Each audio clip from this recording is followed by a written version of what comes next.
వీక్షకులందరికీ నమస్కారం. అమరావతి రాజధానికి సంబంధించి రాష్ట్ర ప్రభుత్వం ముఖ్యమంత్రి చంద్రబాబు నాయుడు ఒక కీలక నిర్ణయం తీసుకున్నారు. 2019 నుంచి 2024 దాకా అధికారంలో ఉన్న వైసీపీ 2019లో అధికారంలోకి వచ్చిన 3 నెలలకే 3 ముక్కలు చేసింది.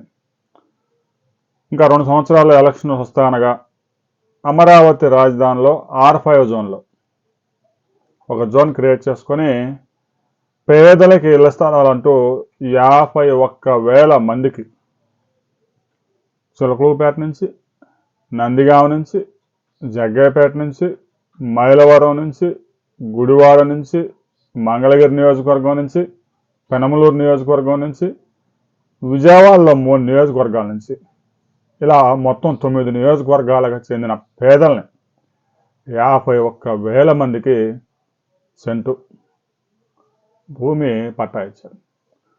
వాళ్ళందరూ తీసుకొచ్చి అక్కడ పేదలందరికీ ఇల్లు నిర్మించి ఇటు తాడికొండ నియోజకవర్గంలో, ఇటు మంగళగిరి నియోజకవర్గంలో గుంపు కొత్తగా ఓట్లను నేర్పించుకొని గెలుద్దామని ప్లాన్ వేశారు. స్థలాలు అయితే ఇచ్చారు, కానీ కనీసం ఇల్లు నిర్మించడం కాదు కదా, గుడిసెలు కూడా వేయలేపారు. 2024లో ఎన్నికల ఫలితాలు వచ్చినాయి. ప్రతిపక్ష హోదా కూడా లేకుండా పోయింది. ప్రజలంతా నాకు ఓటేస్తే ఈవీఎంల మోసం చేశాయని ఒకడు అంటాడు. అసలు రేత్రి నిమిషానికి 3 ఓట్లు పట్టం ఏంటి చేయబడిన తర్వాత అని మరో మేధాడు. మెంటలో ఏమైనా ఎక్కిందాం, కొంచెం మందులు ఆడితే మంచిది. అమరావతి రాజధానిలో పేదలకు ఇచ్చిన 900 ఎకరాలని మరలా సిఆర్డీఏ వెనక్కి తీసుకొని ఆ పేదలు ఏ నియోజకవర్గానికి చెందిన వారో ఎలాగో ఓటర్ లిస్టులో ఉంటుంది, ఆధార్లో ఉంటుంది కాబట్టి ఆ నియోజకవర్గంలో, వారి ప్రాంతంలో, వారి మండలంలో, వారి గ్రామంలోనే, గ్రామీణ ప్రాంతాల్లో అయితే 3 సెంట్లు, వారు నగర పరిధిలోకి వస్తే 2 సెంట్లు భూమి ఇవ్వాలని ముఖ్యమంత్రి ఆదేశాలు జారీ చేశారు. దీంతో R5 జోన్కు సంబంధించి 900 ఎకరాల భూమి సిఆర్డీఏకి దక్కుతూ ఉంది.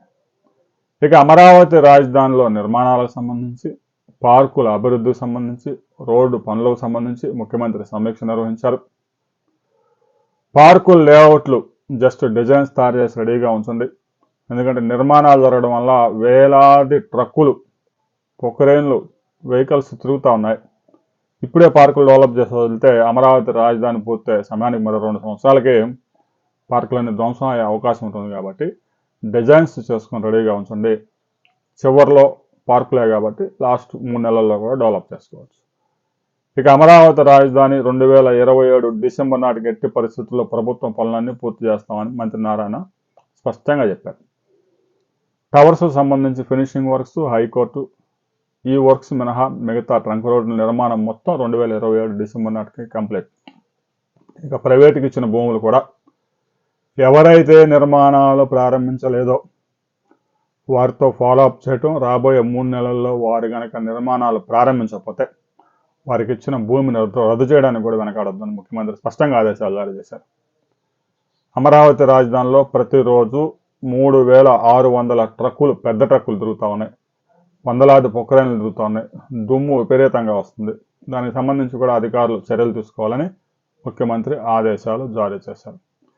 ఇక రాబోయే కొద్ది రోజుల్లోనే సీడ్ యాక్సెస్ రోడ్డుకి నేరుగా ముంబై ఓల్డ్ హైవేకి రహదారి కనెక్ట్ చేయబోతున్నారు. స్టీల్ బ్రిడ్జ్ నిర్మాణ పనులు వేగంగా జరుగుతున్నాయి. ఈ బకింగ్హామ్ కెనాల్ మీద ఈ స్టీల్ బ్రిడ్జ్ నిర్మాణం ఇప్పటికే దాన్ని బిల్డ్ చేసుకొని ఉంచారు. దాన్ని జస్ట్ తీసుకొచ్చి ఫిట్ చేయటం.